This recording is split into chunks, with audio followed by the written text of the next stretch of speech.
no capítulo 52 do livro do profeta Isaías. Meus irmãos, é bom nós pontuarmos nessa noite que todas as vezes que nós vamos ouvir uma porção da Bíblia Sagrada, seja por quem for o instrumento de Deus, a ferramenta a ser usada neste momento, sempre que nós formos ouvir um sermão, nós temos que ter a convicção que as bênçãos que virão para a nossa vida, elas até passam pelo canal que é a ferramenta, mas as bênçãos, elas fluem da palavra de Deus. Então, sempre que nós formos abençoados, a palavra de Deus precisa estar presente. Capítulo 52, nós vamos ler o versículo 7, e depois os irmãos tomarão os vossos assentos.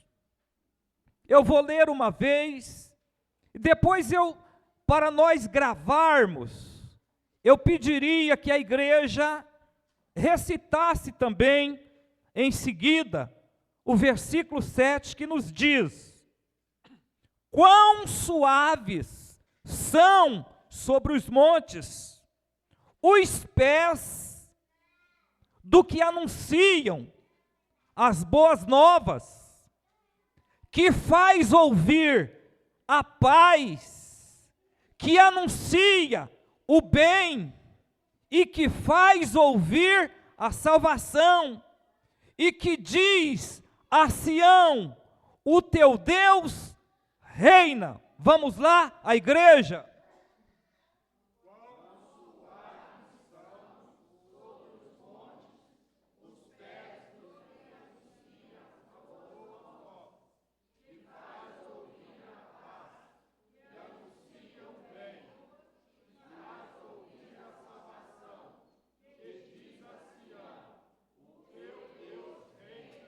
Amém, irmãos? Podeis assentar.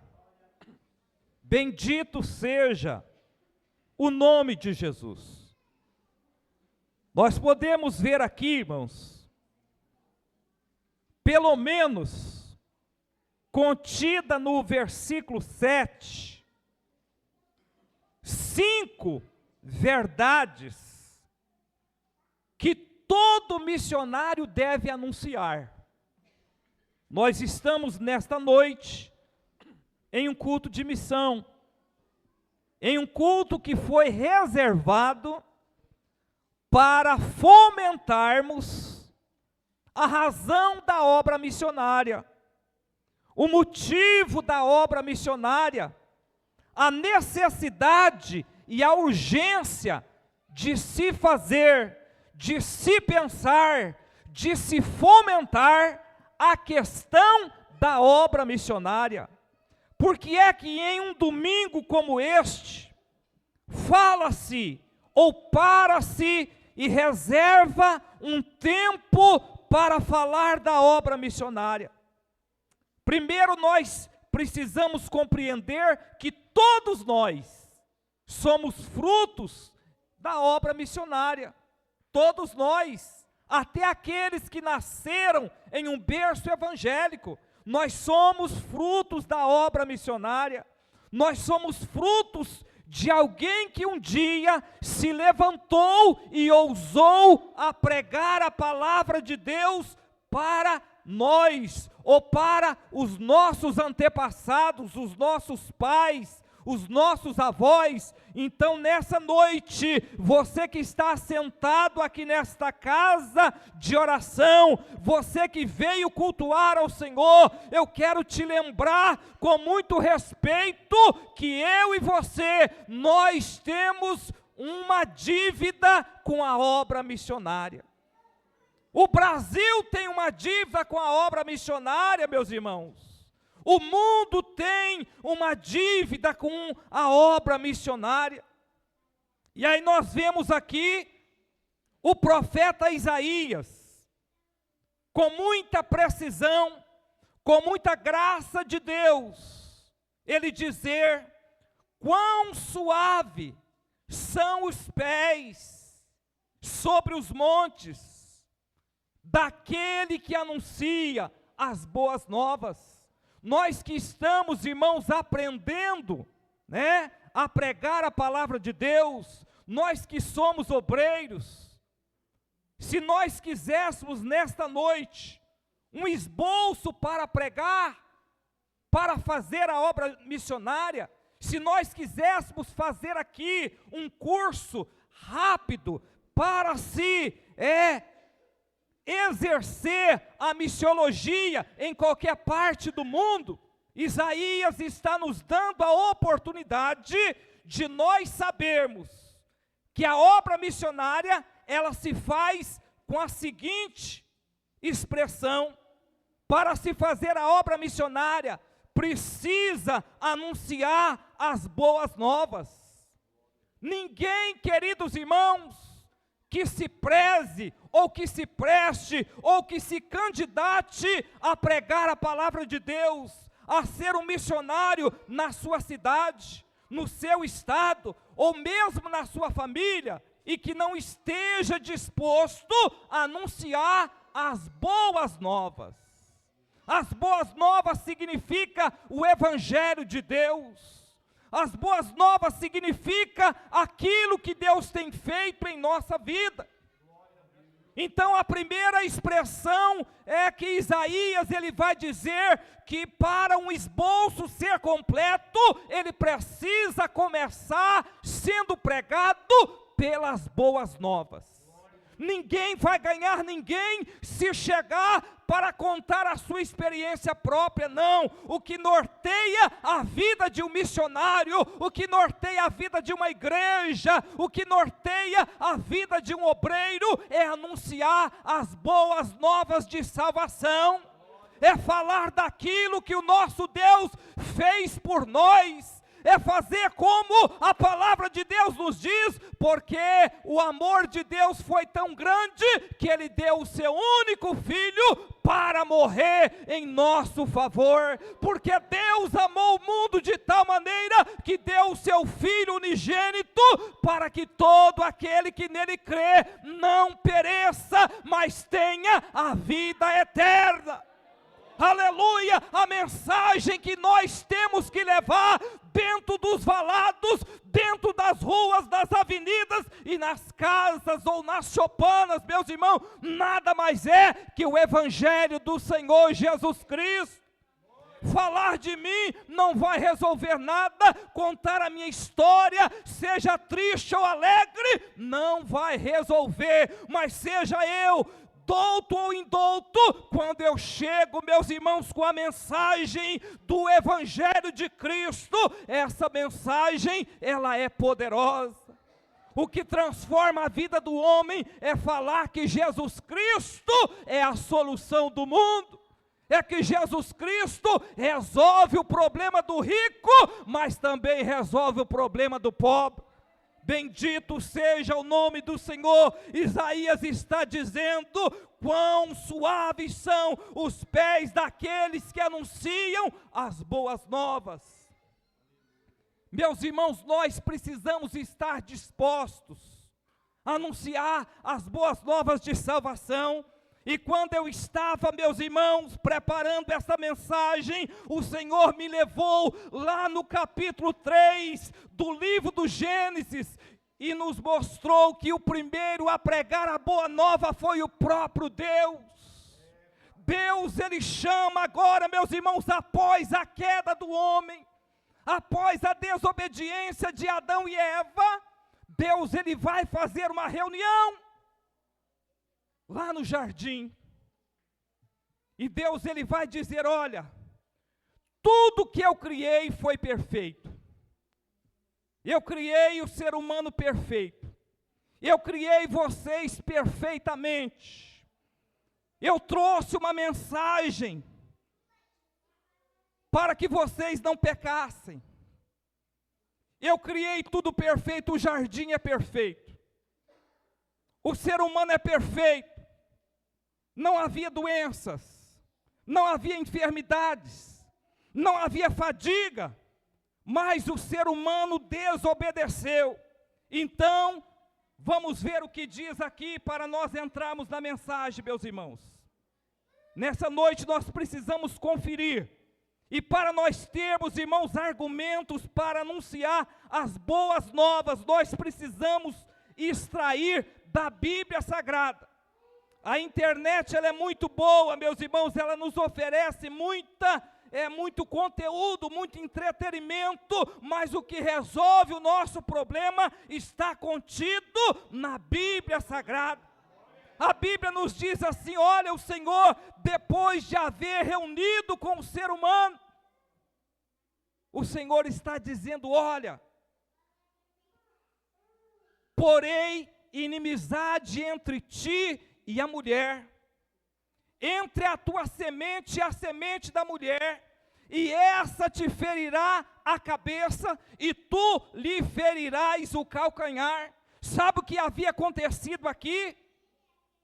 Deus havia falado, meus irmãos, do versículo 17 do capítulo 2, Deus havia recomendado, ordenado, mas da árvore da ciência do bem e do mal, dela não comerás, porque no dia que dela comer, morrerás, certamente morrerás.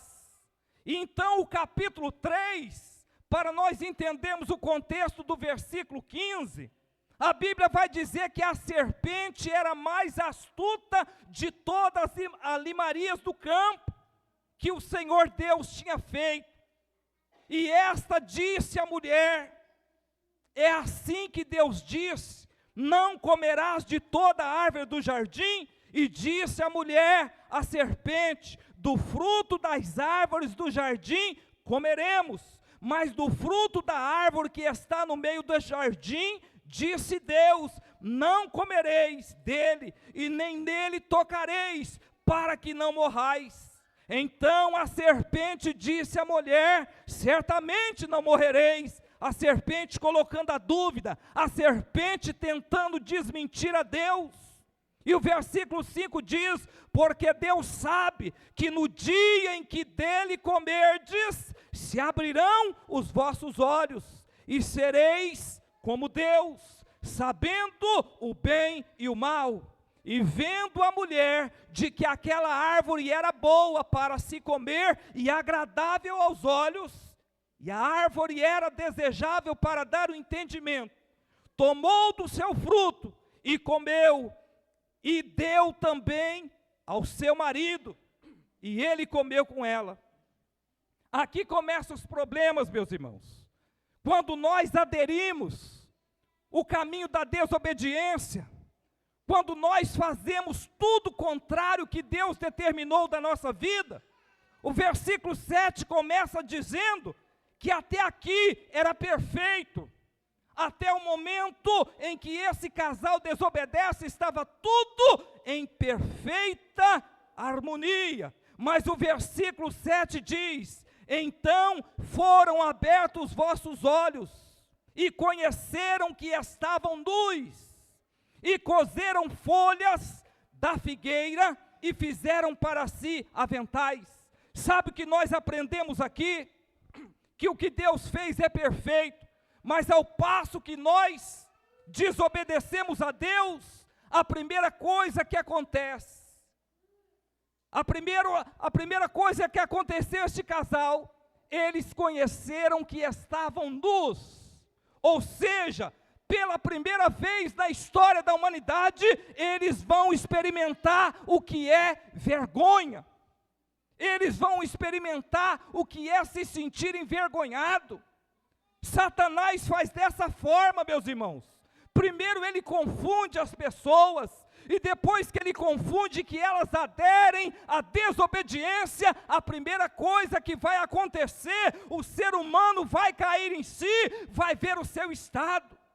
Eles andavam nus, mas eles não tinham consciência. Por quê? Porque eles estavam vivendo dentro de um âmbito, dentro de uma situação de ingenuidade, de pureza, mas ao passo que eles pecam, eles vão experimentar. O primeiro passo que Satanás faz quando nós desobedecemos a Deus é nos envergonhar.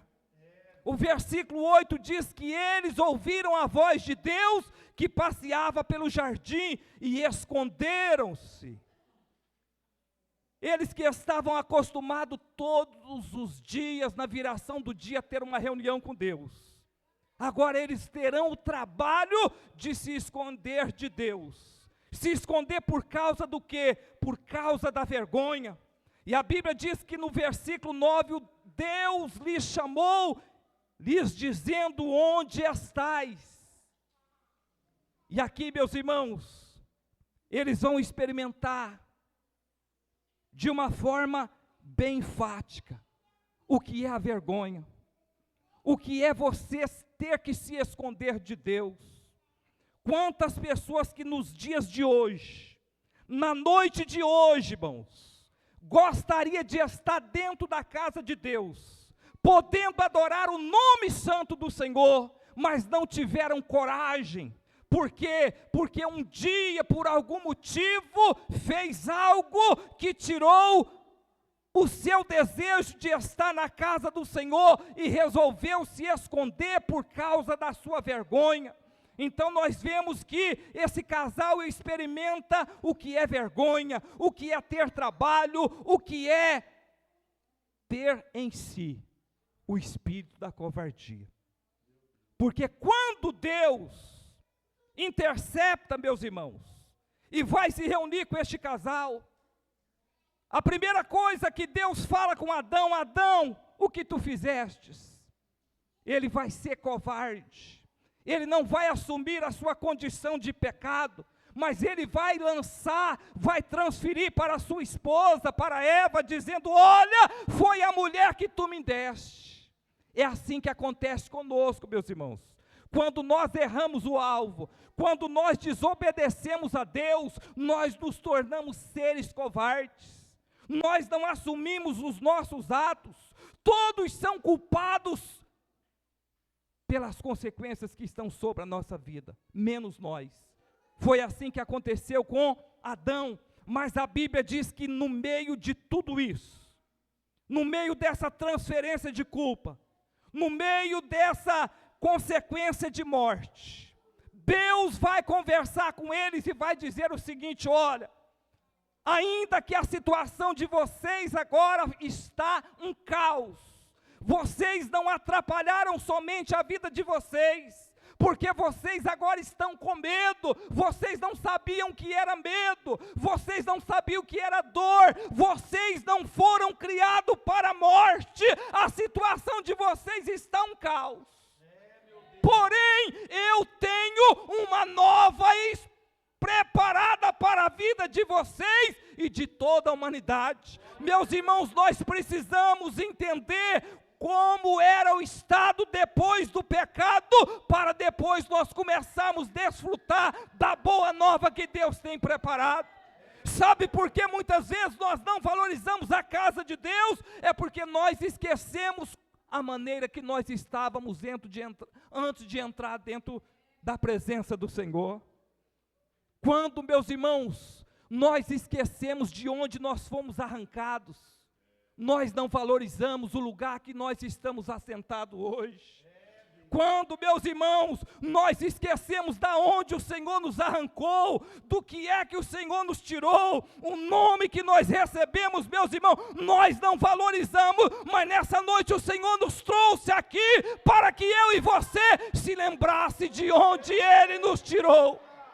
O Senhor nos tirou do lamaçal do pecado, meus irmãos. O Senhor nos tirou de um lugar terrível, o Senhor nos tirou de um ambiente a qual o salmista vai dizer que é um charco horrível de lodo. Essa era a condição a condição de morte, meus irmãos. O ser humano não foi criado para morrer, mas por causa do pecado agora está condenado à morte eterna. O ser humano não foi preparado, não foi criado para as mulheres sentir dor de parto, mas por causa do pecado agora as mulheres são obrigadas a sentir dor. O homem não foi preparado para se afadigar com o trabalho, meus irmãos. E hoje até está na moda as pessoas dizer, olha, até há pouco tempo tinha uma série aí que dizia, uma mulher se orgulhando e dizia, olha, o meu marido tem 2 empregos. Deus não criou o ser humano para isso não, irmãos.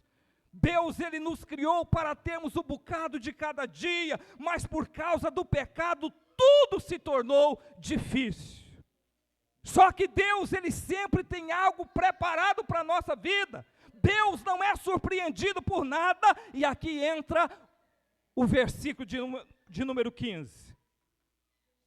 Quando Deus intercepta este casal, irmãos, Deus agora está dizendo, olha, vocês bagunçaram tudo, vocês deturparam a minha verdade, porém, a partir de agora, Deus agora reúne o homem, a mulher e a serpente e diz o seguinte, porém inimizade entre ti e a mulher, e entre a tua semente e a semente da mulher, e esta te ferirá a cabeça, e tu lhes ferirá o calcanhar. Sabe o que Deus estava dizendo? Deus estava apontando lá para Maria, Deus estava apontando lá para a Virgem, a qual Deus iria chamar para ser mãe do Salvador. Deus estava dizendo agora para a humanidade, olha, ainda que o problema está difícil, eu tenho uma solução para a vida de vocês. Eu tenho uma solução para a humanidade. Satanás não vai ficar feliz o tempo todo não, porque ainda que o problema aconteceu hoje, eu começo e trago uma boa nova, e eu vou dar vitória para a humanidade. E a partir dali, meus irmãos, começa a história da humanidade a ser mudada. Toda mulher que tinha um filhinho agora, ela acreditava, ei, esse pode ser o Salvador. Todo profeta que se levantava, criava-se uma expectativa, olha, esse pode ser o Messias. É isso que nós precisamos ter em mente, meus irmãos, ainda que você entra numa família cheia de problemas, ainda que você chega em um ambiente que está todo caótico, você precisa, como a exemplo do próprio Deus, você precisa ter uma boa nova. Você chega numa casa onde o álcool está dominando, você chega num lar onde a jogatina está colocando uma miséria, você precisa chegar com o nome de Jesus e diz, olha, ainda que o problema está assim, mas eu pertenço a uma família santa, eu faço parte de um povo que vai morar no céu, e esse povo tem a resposta na mão, esse povo tem a palavra de boa nova, nós temos a palavra que muda a vida dessa cidade, meus irmãos. Nós temos a palavra que muda a vida do mais vil pecador aqui de Cássia, da região, do Brasil. Por quê? Porque há poder no sangue de Jesus.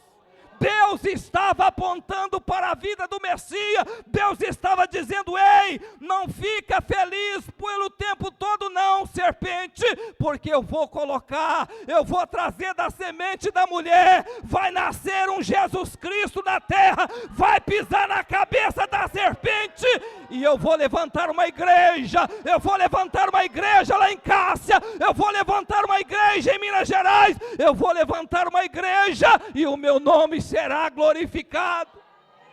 Aleluia! Deus nos trouxe aqui nessa noite, meus irmãos, para dizer que nós não somos um povinho não, nós somos detentor da mensagem, da boa nova de salvação, nós somos a única instituição na terra que tem poder para mudar o Brasil.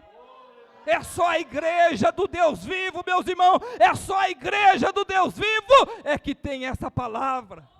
Nós temos a palavra que muda. Você tem a palavra que muda. Se você crê no Senhor Jesus Cristo, você tem a palavra que muda a vida do pecador. Bendito seja o nome de Jesus, irmãos. Isaías, ao dizer esta palavra aqui, quão formosos são os pés daqueles que anunciam as boas novas. Isaías é contemporâneo, meus irmãos, de vários profetas. Bendito seja o nome de Jesus. Isaías é contemporâneo do profeta Amós, do profeta Miqueias e do profeta Oséias. Todos esses já haviam profetizado para o povo de Israel, que posteriormente viriam ou iriam para o cativeiro na Babilônia. E agora Deus levanta o profeta Isaías. A Bíblia vai dizer, meus irmãos, que em um fatídico ano, 740 antes de Cristo, Deus vai levantar Isaías. E esse profeta, meus irmãos, ele vai se tornar um arauto de Deus na terra. E ele também agora é usado por Deus. Porque neste período aqui, Israel está cativo. Israel, por causa dos seus pecados, por causa da sua idolatria, Israel está cativo na Babilônia. Isso aqui nos remete a nós pensarmos que todos os problemas que nós temos, todos eles, meus irmãos, são frutos. Toda a situação onde Deus, porque Deus não é Deus de confusão, e quando Deus nos mostra que está tratando conosco, é como Deus estava mostrando para Israel. Israel estava cativo, e agora Deus resolve tratar com Israel.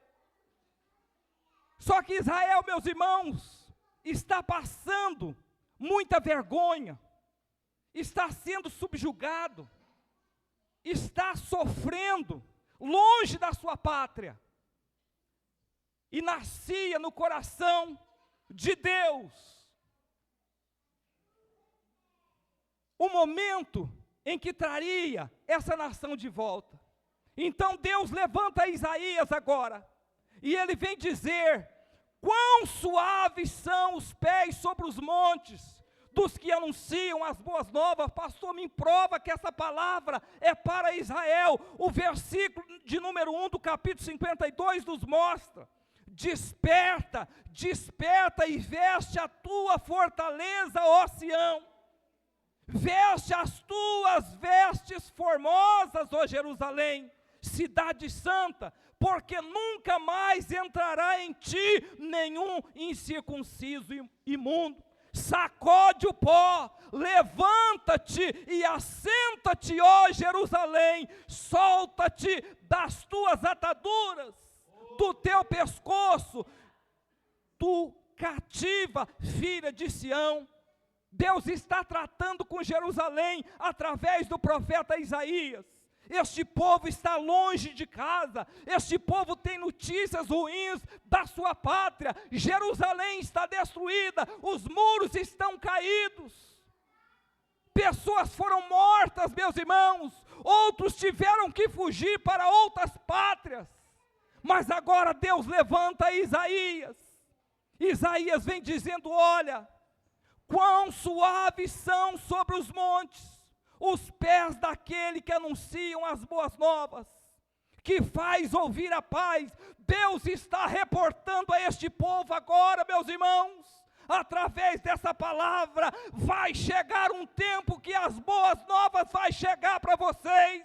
Vai chegar o momento que vocês estão se sentindo como alguém que está sequestrado, alguém que está privado da sua liberdade, mas o Deus Todo-Poderoso, aqui no versículo 8, vai dizendo: clama, louvado seja o nome do Senhor, eis a voz dos atalaia, eles alçam a voz juntamente e exulta, porque o olho verão, quando o Senhor voltar a Sião. Acredita-se, meus irmãos, que naquele momento em que Israel foi levado cativo, é como se acontecesse que a presença de Deus também deixasse aquele povo, meus irmãos, e eles se sentiam assim, se sentiam desprezados, se sentiam ausentes de Deus. É assim que muitos de nós nos sentimos depois de nós errarmos o alvo, depois de nós pecarmos,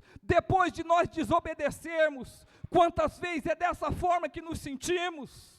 Nos sentimos, parece que o chão se abriu para a nossa vida, mas Deus, quando nós menos esperamos, irmãos, quando nós achamos que está tudo perdido, Deus sempre vai levantar um profeta dele na terra para dizer à igreja: ei, está chegando o tempo das coisas boas voltar a acontecer. Arabadacaxandaraia, está chegando o momento da paz voltar a reinar, a paz, aleluia, a paz do eterno Deus. Ela vai voltar a entrar dentro dos lares, a paz de Deus vai voltar a entrar dentro das casas, a paz do Senhor, meus irmãos, vai fazer parte da vida de muitos que não têm experimentado o que é a paz. Aquele povo está distante da sua pátria, aquele povo está amedrontado, meus irmãos, aquele povo está se sentindo desprezado, mas Deus levanta Isaías para dizer: ei, fica tranquilo, Israel, fica tranquilo, porque fostes levados sem nenhum preço, sem nenhum motivo, aparentemente, além dos vossos próprios pecados, além das vossas idolatrias, vocês se lançaram, mas vai chegar uma coisa, vai chegar um período em que eu vou levantar, em que eu vou trazer de novo, e eu já estou mandando nesta noite a resposta para algumas vidas aqui nessa noite. Se você acredita nessa palavra, feche os teus olhos por um instante, levante a sua mão e começa a receber da parte de Deus essa palavra, porque Deus está dizendo: Xarabadacaxandarai, estou visitando algumas vidas aqui nessa noite e já estou mandando a resposta, que coisas boas está chegando para a tua vida, coisa boa está chegando para o teu coração, coisa boa está chegando para a tua casa. Xarabadacaxandaraia, Arabadacaxandaraia. Meus irmãos, aquele povo está longe de casa, aquele povo está longe da sua pátria, e de repente chega essa palavra. O próprio Isaías, ele interpreta, meus irmãos, como seria recebido pelo povo essa palavra. Imagina que mistério glorioso, o profeta profetizando e ao mesmo tempo ele interpretando como é que o povo receberia. Imagina você com uma dor de ouvido terrível, e de repente vem chegando alguém correndo, vem chegando alguém e dizendo: ei, fica tranquilo que o remédio está chegando, fica tranquilo que a solução está chegando. É isso que Isaías estava dizendo: olha, quão formosos são os pés daqueles que vêm trazendo a notícia que tudo está para ser resolvido, que o nosso problema vai deixar de existir, que Deus está trazendo coisas boas. Alabadacaxandaraia. Se você acredita nessa noite é pela tua fé. Se você acredita nessa noite é pela tua fé. As coisas boas estão chegando. Aleluia. O Espírito Santo, meus irmãos, é aquele que anuncia. O Espírito Santo é aquele que anuncia. O Espírito Santo é aquele que anuncia as coisas boas que estão chegando na nossa vida. Arabadacaxandaraia. A igreja precisa ser portadora dessa palavra de boa nova, meus irmãos. A igreja precisa pregar. A igreja precisa anunciar que Jesus Cristo é a solução de todas as pessoas dessa cidade, meus irmãos. Tem muita gente achando que se mudar o prefeito vai resolver, que se vier um mercado novo vai resolver, que se vier um hipermercado para cá vai resolver. Tem gente achando, olha, quem sabe se acontecer, se trouxer algo novo aqui. Não, meus irmãos, a única coisa capaz de mudar a situação social, espiritual da nossa cidade é o Senhor Jesus Cristo. Aleluia, a palavra de Deus ser implantada no nosso coração. Tem mãe, quem sabe, pensando assim, se Deus olhasse para minha filha e preparasse o marido rico, eu quero te dizer que o marido rico pode ficar pobre, o marido bom pode no outro dia deixar de ser bom, mas quando Jesus entra na nossa vida, meus irmãos, Arabadacaxandaraia, pode ser pobre, mas vai ser, aleluia, um servo de Deus. Pode, aleluia, ser sem estudo, pode ser estudado, não importa. O que importa é que o nome de Jesus seja glorificado. A solução do homem, meus irmãos, não está naquilo que ele possui, não. A solução do homem está no Senhor ser enxertado na sua vida. Bendito seja o nome do Senhor. A segunda qualidade deste anunciador, ele faz ouvir a paz. Isso aqui é importante demais, irmãos. Deus, nessa última hora, Ele está contando com aqueles que estão dispostos a pacificar. Se nós olharmos para as beatitudes, a Bíblia diz que bem-aventurados os pacificadores. Bem-aventurados pacificadores. Por quê? Porque deles é o reino dos céus. Bem-aventurado aqueles que apaziguam a situação. Bem-aventurado aqueles que traz a paz. Sabe o que nós não podemos admitir no nosso meio, irmãos? Semeadores de veneno. No meio do povo de Deus, essa qualidade não pode existir. Por quê? Porque o anunciador, ele é portador da paz. Ele é portador da paz. Você quer reconhecer alguém que está bem intencionado acerca da igreja, acerca do reino de Deus? Olha que tipo de mensagem que ele carrega. O que é que ele está distribuindo? Ele está distribuindo a paz ou é contenda? Se for contenda, cai fora. Se aparta. Mas se ele está distribuindo a paz, Isaías está dizendo que quão formosos são os pés daquele que anuncia a paz. Nós precisamos chegar dentro dos lares, irmãos. E você vai encontrar uma mulher reclamando do seu marido, você vai dizer, ei, o nosso Deus é um Deus de paz. O nosso Deus é um Deus que entra no meio dos problemas aqui e dá vitória. O próprio Jesus, ele vai dizer, olha, eu deixo-vos a paz. Eu vou dar a paz para vocês. Eu não vou dar como o mundo a dar. O mundo, meus irmãos, para ter paz, né? Esses dias eu vi alguma coisa, onde alguém dizia, você quer 100 mil reais ou você quer ter a paz? E alguém disse, olha, com 100 mil eu promovo a paz. Mas não promove, irmãos. A paz verdadeira só em Jesus. A paz verdadeira, você pode estar vivendo em guerra, mas se você tiver a paz de Jesus, você tem tudo. A paz não consiste naquilo que você tem, não. A paz consiste em quem você acredita. A paz consiste em quem você entregou a sua vida. A paz consiste em quem você vai passar a sua eternidade. Bendito seja o nome de Jesus. E aí, meus irmãos, Isaías continua dizendo, aquele que anuncia a paz, aquele que anuncia o bem.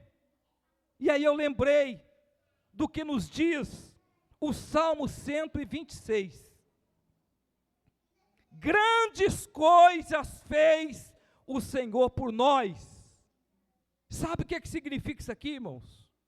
O verdadeiro missionário, ele precisa carregar no seu coração, ele precisa vestir a couraça da gratidão. A sua vida precisa ser uma vida de gratidão. Nós precisamos entender o que Deus fez por nós. Eu quero te dar um motivo. Já estou terminando, vou entregar o microfone. Eu quero te dar um motivo nessa noite. Dentro desse culto, para você cultuar com alegria. Lembra de alguma coisa grande que Deus fez na sua vida. Fecha os teus olhos. Eu gosto de fazer aqui esse exercício. Fecha os teus olhos por um instante.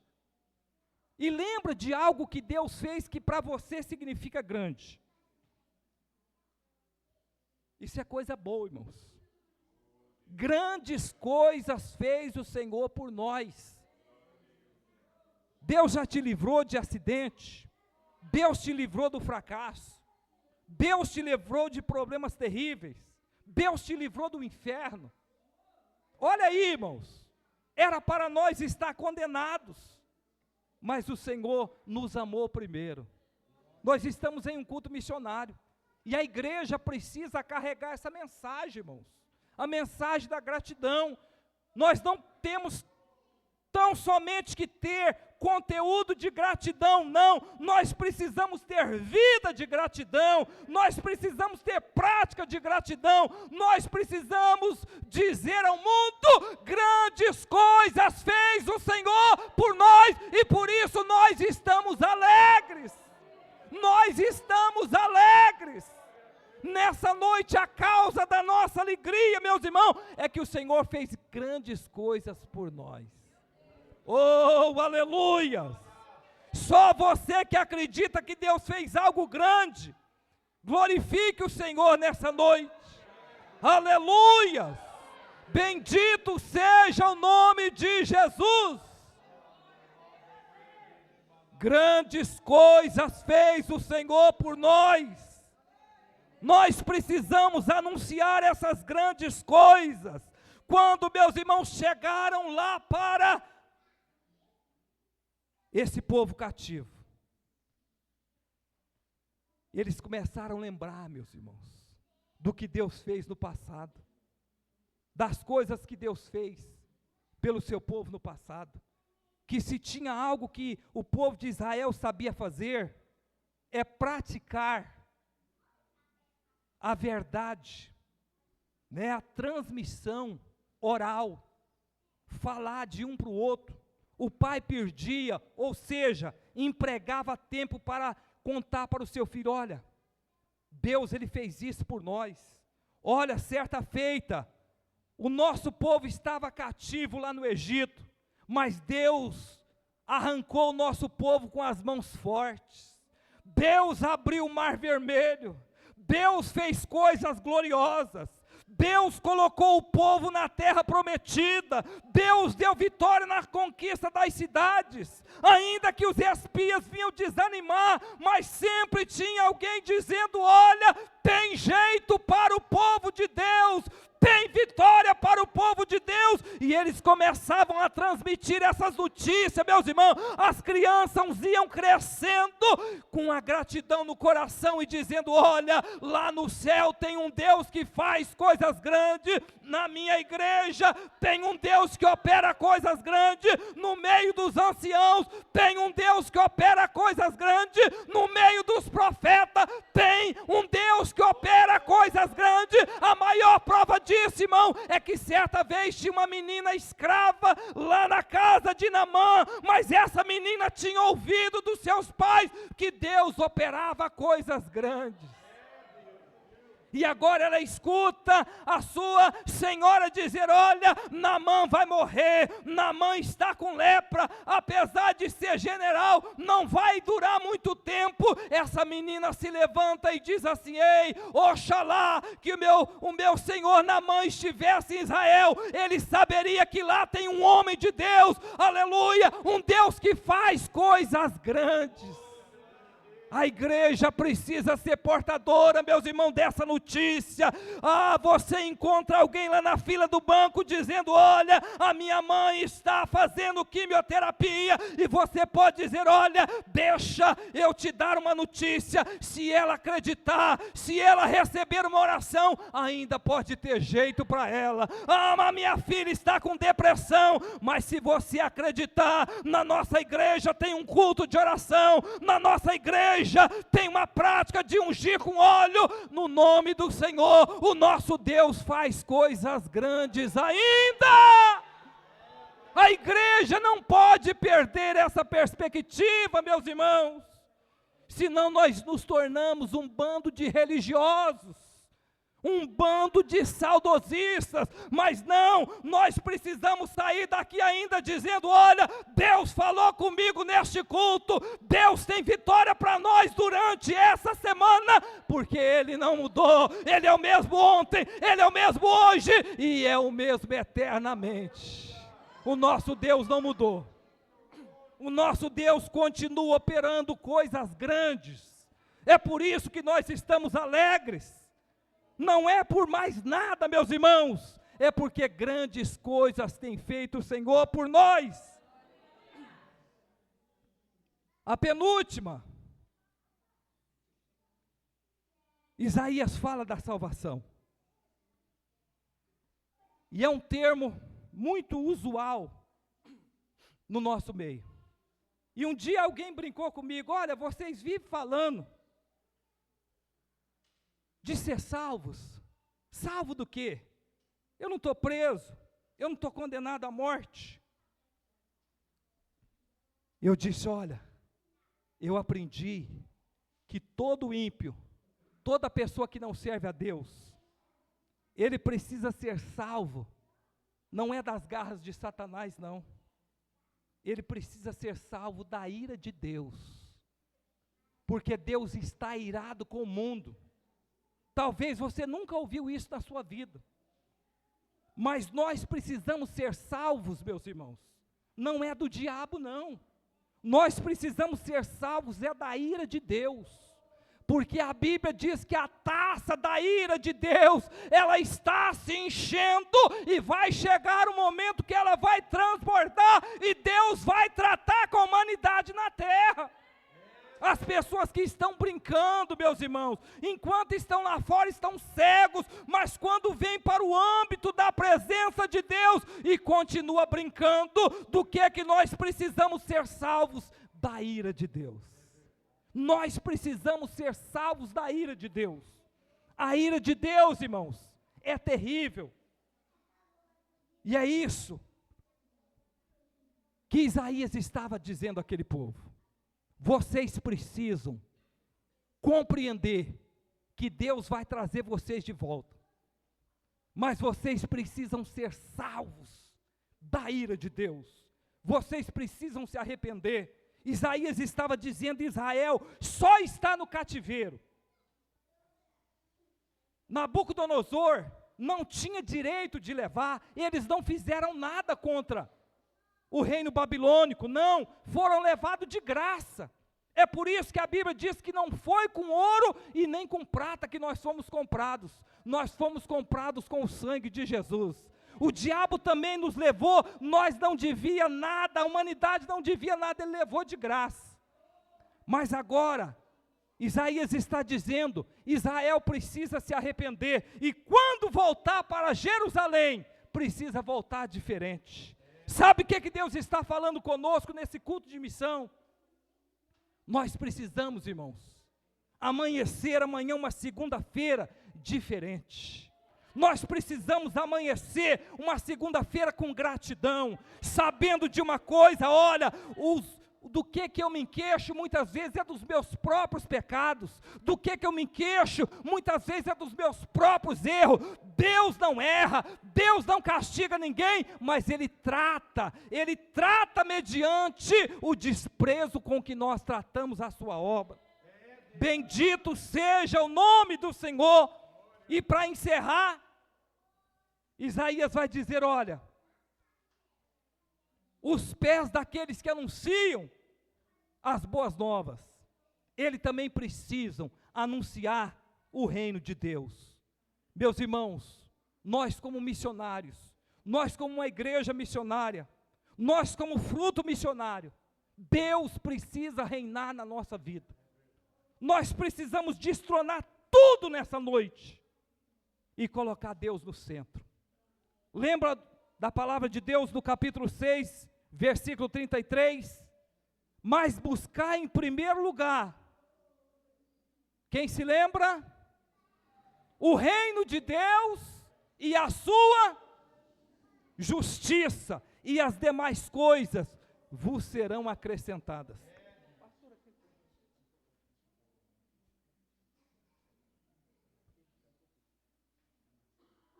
Eu quero convidar o conjunto Renascer para louvar aquele louvor que os irmãos louvaram aqui. Amém? Bendito seja o nome do Senhor. Irmãos, eu quero encerrar nessa noite